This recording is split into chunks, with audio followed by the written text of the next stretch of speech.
I'm with Lightning Ryan Fulcher at the Tigard showroom for Tesla, and you got to check out the CyberTruck, which we will discuss in a minute.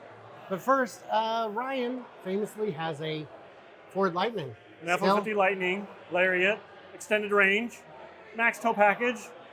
Loved it. It's great.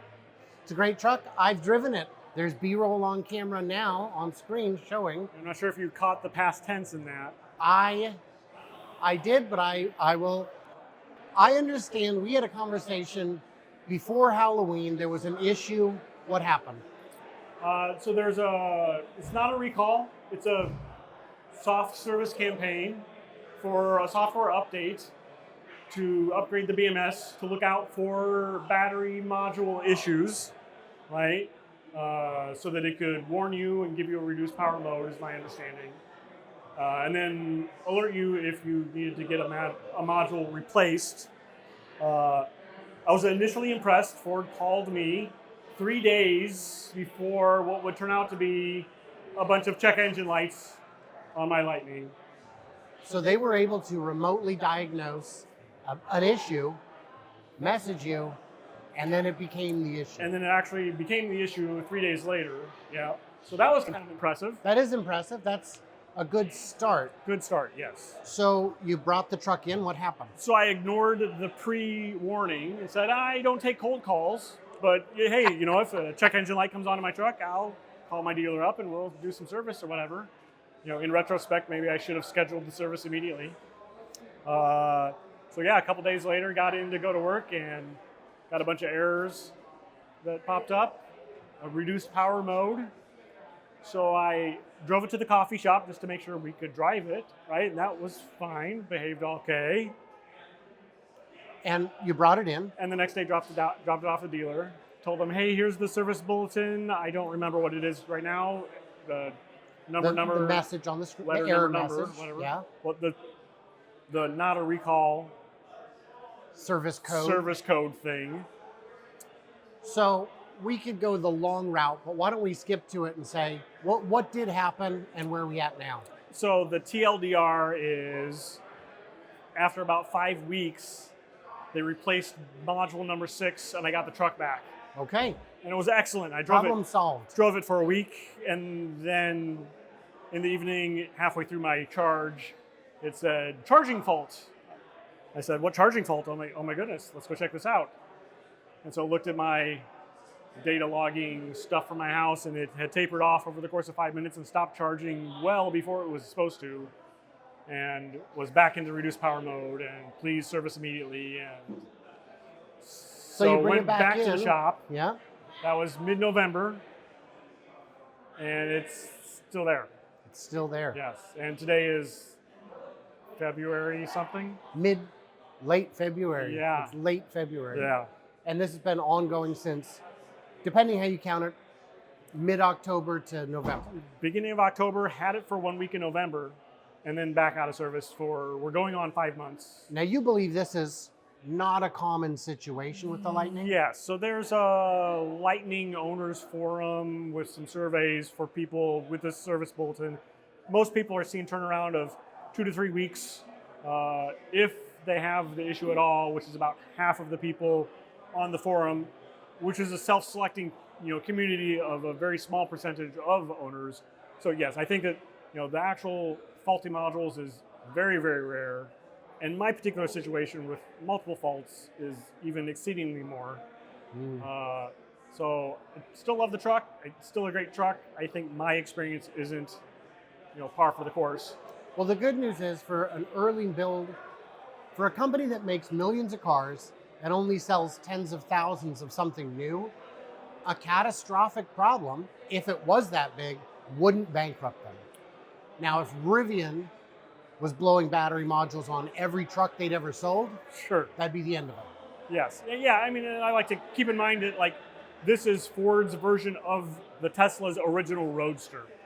This is their second vehicle, their first generation platform. It is a glider that they just put an electric powertrain into. Yes, mostly, yeah, and it's not the Chevy Bolt, which I think was 100% battery recalled. 100%. Well, it was the recall was issued for 100%. Does that count? It was, yes. I don't think all 100 got No, I back think in. they changed what their plan was halfway through there, so that's something else. I don't know how they got LG to cover half that bill, because Well, LG. I mean, it's mostly an LG car. Yes, but LG hasn't had problems in anybody else's cars, have they?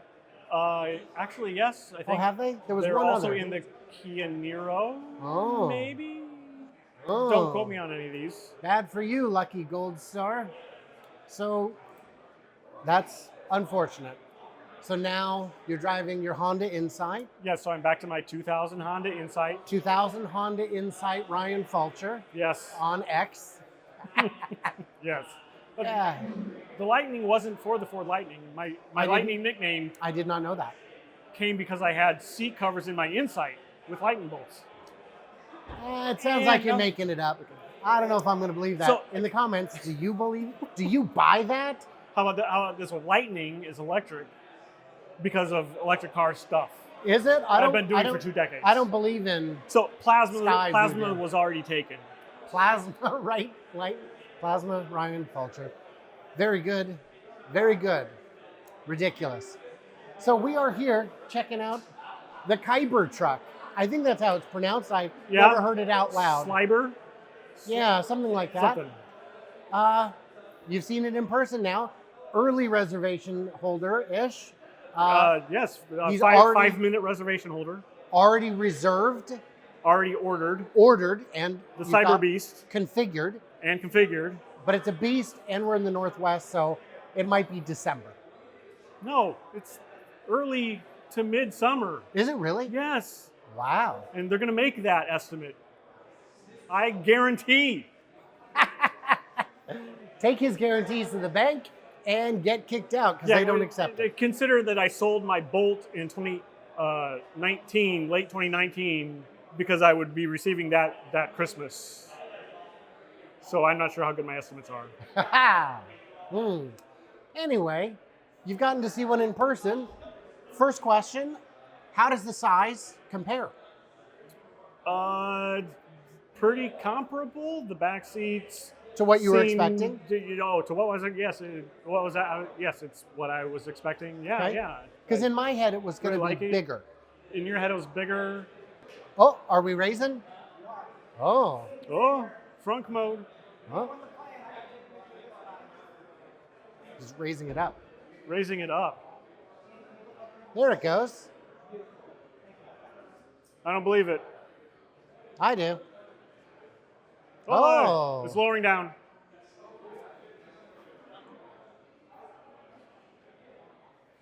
It had gone up, and now it's back down. It's going down. So you saw it in Bellevue Square. Yeah, I mean, it's very Tesla. Yeah. Minimalist. Yeah. Uh, How about the seats folding up in the back? Is that? the seats folding up are nice. I was super hoping for a mid-gate. Yeah. Maybe next time. Somewhere. Maybe next time. But yeah, folds up for some rear seat room. Indeed. Yeah, I was kind of hoping for 6 seats with the middle jump seat in the front console. That we didn't get that though. So I really wanted that middle seat yeah. too. I needed it if I was to be able to get it. Any styling touches you're noticing for the first time? We do have the bumper cam. That's nice. the bumper cam, yeah. I think you pointed out between the front and rear doors is kind of a pinnacle. A little bit of the body, little bit of a taper. Out and in taper, yeah. No, I mean, it's what I've expected. How's the frunk? I know it's no super mega frunk. It's definitely not a super mega frunk, but I think it's adequate for some bottles of water, an emergency kit, and whatever you stash up there. Yeah, like I didn't use the Lightning frunk much, except for permanent storage to just have a bunch of supplies Yeah. in the truck. Yeah. I think I tried it for groceries once or twice, but didn't like that I couldn't tell what was going on with the groceries up there. Did the milk fall over? Were the eggs okay? Had I smashed my chips? Hard to say. I'd like them in the back seat better. One of life's great mysteries. Oh man. Yeah. Well, I'm sorry to hear about your Lightning. mixed blessing because they're buying it back for more than the open market would. Yes. You bought it at an inopportune time. Yes. The height of the supply crunch. Yes. When With an elevated MSRP yeah. that they didn't retract like Rivian did. Darn. But for you, it worked out. For me, it worked out. I haven't heard a lot of horror stories with any of the Fords, the new electrics. Maybe you have. If you have, you can share your anecdote. It's not data, but Which it's is all this interesting. is. Yes. Which is all this is. I'm not slamming Ford. No. I appreciate the efforts they're going to. Yes. They've got that new partnership with BYD coming up. Right. To put LFPs in commercial vehicles. Mm-hmm. I see that as a big win for everybody. Yep. It's going to be great. Yeah, I very much appreciate them putting their pinnacle brand labels on their two electric offerings. Right, the F-150 and the Mustang, are very Ford. Very Ford. So them risking that on their electrification, right, gave me a lot of confidence that they were going to try and not let this flop. They could have given them all new names. The Ford Pinto electric. Well, they didn't call it the Ford Buzzforks. The Ford Taurus electric. Oh, Maverick? Nope, that's already a truck. Yep. Now what do we got? Fairlane? Sure. The all-new electric Fairlane. All right. So what did we miss? What did we misunderstand? Leave it. Leave it. And everybody else, like, subscribe, do the usual thing. Smack buttons. Hit thumbs. You know what you're doing. And everybody else, stay tuned, stay juicy, and I cannot wait to hear from you clever robots in your own CyberTruck.